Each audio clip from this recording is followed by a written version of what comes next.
now like to hand over to the Charles Michel, President of the European Council. We know that he's very committed across all of these topics.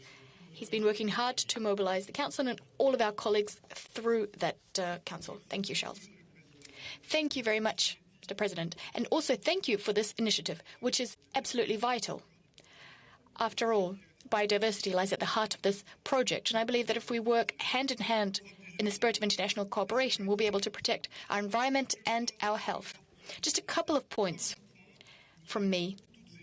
First and foremost, we're all well aware, and this is something COVID-19 has thrown into stark relief, the link between the loss of biodiversity, the development of zoonoses, and we know to what extent trafficking in animal species and wildlife contributes to these problems. 1.6 million viruses have not yet been detected, but they encapsulate this link between human and animal species. The first thing I wanted to say has to do with forests. It's essential that we don't forget that 30% of the Earth's surface is covered by forests. These forests account for 80% of our biodiversity, and therefore there's a serious challenge here. The challenge being for us to mobilize, to band together so that we protect forests and manage them in a sustainable fashion. Within the European framework, there is, of course, a great deal that can be done via international cooperation for development. The European Union is, of course, doing a great deal on international development so as to lend support for public health systems. This is a common objective.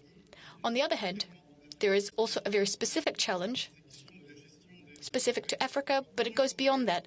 That is forest management. The EU, within the EU, we have made commitments as part of our strategy out to 2030. We committed ourselves to protecting primeval forests. Also, we plan to plant 3 billion trees by 2030, and that sends a strong signal. Also with a view to developing protected areas. 2 more points. First of all, we do want to whip up additional political will. This is a key topic. Many of the previous speakers mentioned this, so I won't be delving into the details. The Aichi targets, those 20 targets, need to be our lodestars. And last but not least, I wish to seize this opportunity. And in fact, I mentioned this at the G20 and in bilateral talks with many of you. The need for an international treaty with a view to preventing the outbreak of pandemics and to help manage pandemics once they arise. We need to exchange data, exchange information. And in fact, this is something I spoke about at length with Tedros. Thank you very much, Tedros, for your commitment. Boris Johnson also, during the G7 presidency, we discussed this. This could be an additional driver so that we can work in the spirit of cooperation and come up with the concrete treaty drawing on the lessons of this crisis, the COVID-19 crisis. That's all I wanted to say today. Once again, thank you very much to all of the friends here around the table. Thank you, France. Thank you to the French President for launching this initiative. You can count on the European Union as we seek to make progress on this front, cooperating and confronting this challenge. Thank you very much, Charles.